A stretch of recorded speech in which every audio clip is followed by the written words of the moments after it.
Jangan lupa subscribe YouTube channel Metro TV News dan jangan lupa nyalakan notifikasinya. Didukung oleh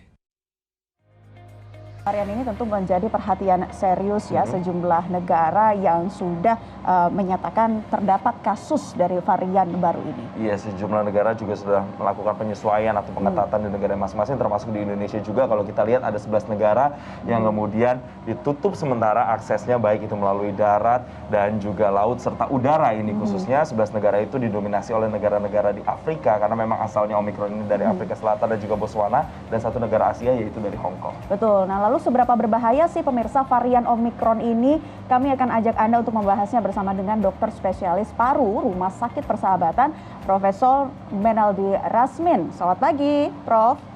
Selamat pagi semua. Sehat ya? Terima kasih Prof. Menaldi sudah bergabung bersama kami di Selamat Pagi Indonesia. Prof. Menaldi, melihat saat ini mungkin masih dilakukan kajian lebih mendalam soal varian Omikron ini. Tapi apakah sudah ada update terkini? Apakah Omikron ini kemudian bisa resisten atau kebal terhadap vaksin yang ada yang dikembangkan saat ini? Ya, terima kasih. Ini pertanyaan penting ya. Kenapa? Karena dibuktikan bahwa Omikron ini ternyata 5 kali lebih cepat penularannya. Jadi daya tularnya memang tinggi sekali. Dan kemudian sekarang sedang dicari, kalau begitu bagaimana pengaruh vaksin? Bisa nggak mengatasi ini? Gitu ya. Sebetulnya tentang pengaruh vaksin ini ada 2 ya, Mas Jason dan Mbak Nela ya. Satu adalah vaksin itu bekerja untuk apa? Pengertian kita mesti 2, bekerja untuk apa? Yang kedua, sistem imunitas tiap orang. Jadi walaupun vaksinnya baik, kalau imunitas orang itu tidak baik, belum tentu juga hasil dari vaksin akan seperti yang kita harapkan, gitu ya. Tapi oke lah, itu nanti kita bicarakan nanti, karena ada orang-orang kan yang dengan gangguan imunitas yang berat begitu. Jadi walaupun divaksin, barangkali juga tidak sebaik itu hasilnya gitu ya. Oke, tapi itu belakangan. Yang pertama adalah tentang vaksin ini sendiri. Secara teori, sebetulnya vaksin yang ada sekarang ini kan umumnya 2 jenisnya. Yang satu adalah virus yang dilemahkan, seperti contohnya vaksin-vaksin Sinovac dan sebagainya itu. Yang satu lagi adalah dari komponen virus itu, misalnya mRNA, jadi seperti AstraZeneca, Pfizer, Johnson & Johnson, apa kemarin Moderna, contohnya begitu, gitu ya.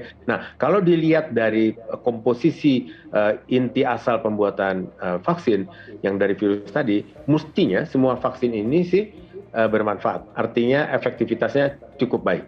Paling sedikit di atas 50%. Paling sedikit. Dan rata-rata diharapkan adalah di atas 75% atau lebih bagus lagi di atas 80%. Gitu ya. Itu satu. Nah, yang menjadi perhatian sekarang adalah kenapa transmisinya begitu cepat nih? Penularannya begitu cepat. Ternyata kalau itu virus COVID tadi, kan ada apa namanya itu duri-durinya itu ya, spike-nya itu gitu ya. Mahkota. Nah, itu bukan mahkotanya, tapi ya mahkotanya ya. Duri-durinya itu atau spike-nya itu yang mengalami perubahan. Ada beberapa yang berubah di sana. Dikatakan sampai 30 jenis mutasi yang terjadi pada protein yang di spike itu sendiri. Nah, ini yang dikhawatirkan. Apakah protein-protein yang berubah ini dapat menyebabkan kehilangan pengenalan oleh sistem imunitas kita yang selama ini sudah kenal dengan protein-protein atau asam nukleat tadi disebutkan ya, kalau tadi berita sebelum ini. Nah, asam nukleat yang ada pada spike tadi begitu. Nah, kalau dia tidak kenal, tentu berarti imunitas kita ini tidak cepat bisa menjawab. Atau katakanlah mungkin tidak bekerja dia begitu. Itu yang dikhawatirkan. Itu yang disebutkan tadi bahwa WHO sedang melakukan penelitian dan itu akan dibuktikan dalam 2-4 minggu ke depan. Memang mesti kerja cepat. Kenapa? Karena transportasi udara memungkinkan transmisi yang cepat itu kembali menjadi pandemi. Masih perlu dibuktikan dalam 2 atau 3 pekan ke depan, Prof. Menaldi. Sejumlah produsen vaksin seperti Moderna ini menyatakan bahwa varian Omikron ini kebal terhadap vaksin. Namun juga kita tentunya masih menunggu hasil penelitian lebih lanjut. Nah, apakah ini pertanda bahwa perusahaan produsen vaksin sudah seharusnya menyiapkan jenis vaksin baru untuk varian Omikron, atau vaksin yang lama bisa saja menjadi booster? Ini sebagai alternatif untuk menangkal virus atau varian ini, Prof. Ada 2 jawaban dari Mbak Nela. Vaksin yang sekarang sedang ada harus terus diberikan dan harus mencakup sampai 70 minimal dan 80% dari populasi. Itu yang disebut sebagai ketahanan komunitas. Jadi artinya community resilience. Tidak lagi herd immunity kita sebutnya ya, tapi community resilience, ketahanan komunitas. 80% kalau buat Indonesia mungkin sekitar 190 juta. Kita tahu sekarang Indonesia untuk yang cakupan lengkap vaksin 1-2 itu adalah 35% dan cakupan 1 kali vaksin itu 50%. Masih jauh ya, 35% itu ya. Jadi kita mesti kejar itu. Kenapa? Karena sebelum kita bicara Omicron, semua infeksi yang dilakukan oleh varian yang sudah ada, termasuk sampai ke Delta, yang terbukti juga bisa dikuasai oleh pemberian vaksin yang ada, maka itu mesti jalan dulu. Sementara PPKM berlangsung. Penutupan bandara itu berlangsung supaya Omicron nggak masuk, dan pada saat itulah selain penelitian, sebetulnya perusahaan-perusahaan vaksin itu sekarang juga sedang mulai menelitinya itu adalah tentang bagaimana cara mengatur vaksin tadi supaya dia bisa menguasai si virus yang varian baru ini. Oke, Prof. Menaldi, sebenarnya apa yang Prof. barusan paparkan ini mirip jawabannya sevisi dengan pakar imunisasi Dr. Elizabeth Jane Supardi yang kami wawancarai kemarin dengan pertanyaan yang sama. Artinya memang harus memprioritaskan vaksinasi dosis 1 dan kedua yang memang saat ini juga capaiannya belum sampai 80% tadi seperti yang Prof. Menaldi katakan. Tapi begini, kalau dari sudut pandang medisnya, kesehatannya, haruskah segera seseorang yang sudah mendapatkan 2 kali suntik vaksin ini harus di booster supaya bisa menekan resiko-resiko termasuk kefatalan, contohnya kematian? Kalau itu pertanyaannya, sebetulnya kita melihat sekarang. Kalau kita mencapai vaksinasi lengkap itu baru 35%, tapi angka kasus baru harian kita turun. Pada tanggal 17 Juli lalu, angka kasus harian kita mencapai 51.000 loh di Indonesia. Pada hari ini 176 kasus. Apa artinya? Artinya dengan pengetatan protokol kesehatan saja kita bisa mereduksi kejadian penularan dan perburukan kasus itu.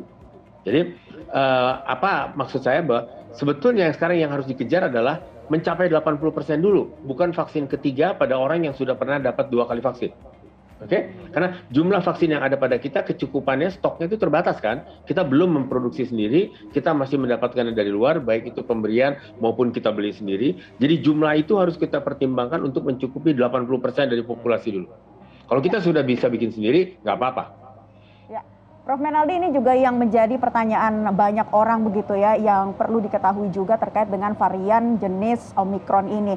Walaupun tingkat penularannya lebih cepat, yakni 500% atau 5 kali lebih cepat dari varian COVID-19 awal begitu. Apakah bisa dikatakan ini juga lebih berbahaya dari varian ini? Bisa. Itu yang harus dipertimbangkan. Justru mempertimbangkan itulah makanya dilakukan penutupan bandara-bandara. Karena itulah dilakukan penelitian terhadap efektivitas vaksin dan terhadap reaksi antibodi badan seseorang, imunitas seseorang terhadap virus Omicron itu sendiri dan terhadap vaksin yang sedang berjalan. Itu dia sebabnya kenapa itu dilakukan. Karena harus dipertimbangkan Omicron ini cukup tinggi bahayanya. Kenapa? Karena badan kita belum mengenal virus yang varian baru ini. Oke, Prof. Menaldi, mungkin sebagian masyarakat yang saat ini menyaksikan kita banyak juga yang mereka ada di posisi cukup takut, cukup gentar juga ketika ada varian Omicron ini yang sudah diberitakan dan antisipasinya jangan sampai masuk ke Indonesia. Tapi akhirnya mereka mulai mencari banyak alternatif, sudah divaksin. Tapi kemudian saya teringat lagi, sebenarnya selain vaksin ada metode yang dulu-dulu awal COVID itu ada metode plasma darah konvalesen. Nah, terapi plasma darah konvalesen ini sebenarnya masih relevan nggak sih, Prof. Menaldi, dengan virus COVID-19 yang saat ini masih terus bermutasi? Ya, terima kasih. Plasma konvalesen itu kalau mau diberikan, hanya terbukti, hanya di seluruh dunia terbukti bahwa hanya baik jika atau efektif bila diberikan pada kasus ringan. Oke? Lalu donornya siapa? Orang yang sudah pernah sakit oleh COVID strain atau galur itu, varian itu gitu. Belum ada kan di Indonesia kan yang punya varian itu, jadi maka donor untuk itu belum ada.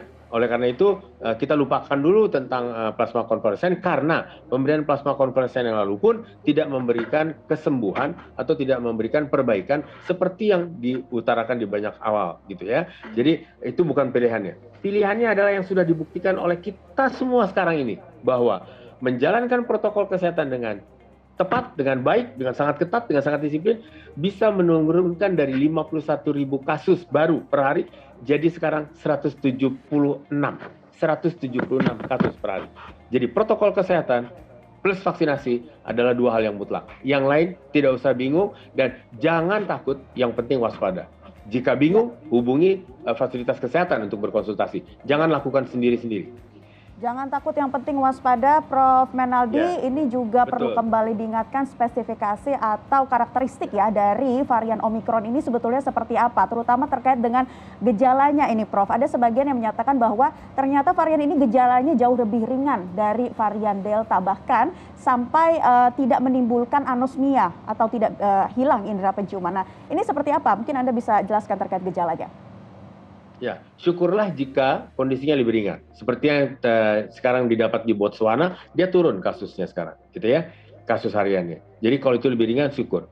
Tapi kita belum tahu apakah imunitas kita dengan imunitas orang-orang di Botswana sama persis. Apakah tingkat keringanan yang terjadi di Botswana dan Afrika akan terjadi sama dengan kita. Jadi setiap ada varian baru, tetap kita harus mengantisipasinya sebagai akan datang pandemi baru, lonjakan baru gitu. Nah, kewaspadaan itu yang harus kita hidupkan. Jadi kita jangan anggap enteng dulu, kita justru waspada dulu, karena dengan kewaspadaan itu justru kita terhindar. Terima kasih. Artinya yang dapat kami simpulkan, tidak ada kata lain, tidak ada cara lain selain benar-benar disiplin menerapkan protokol kesehatan dan juga pengejaran progres vaksinasi yang harus masih diberikan untuk seluruh warga Indonesia. Terima kasih Prof. Menaldi Rasmin, dokter spesialis paru, telah bergabung bersama kami di Selamat Pagi Terima Indonesia. kasih dan semua selalu sehat ya.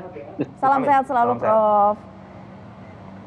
Kembali kami ingatkan kepada Anda pemirsa untuk mencegah penularan COVID-19, selalu pakai masker dan segera vaksin karena masker terbukti menekan resiko penularan hingga 80%, vaksinasi meminimalisasi kematian hingga 73%. Ya, untuk itu ayo pakai masker dan ayo cepat vaksin untuk menjaga kita tetap sehat dan bahagia. Didukung oleh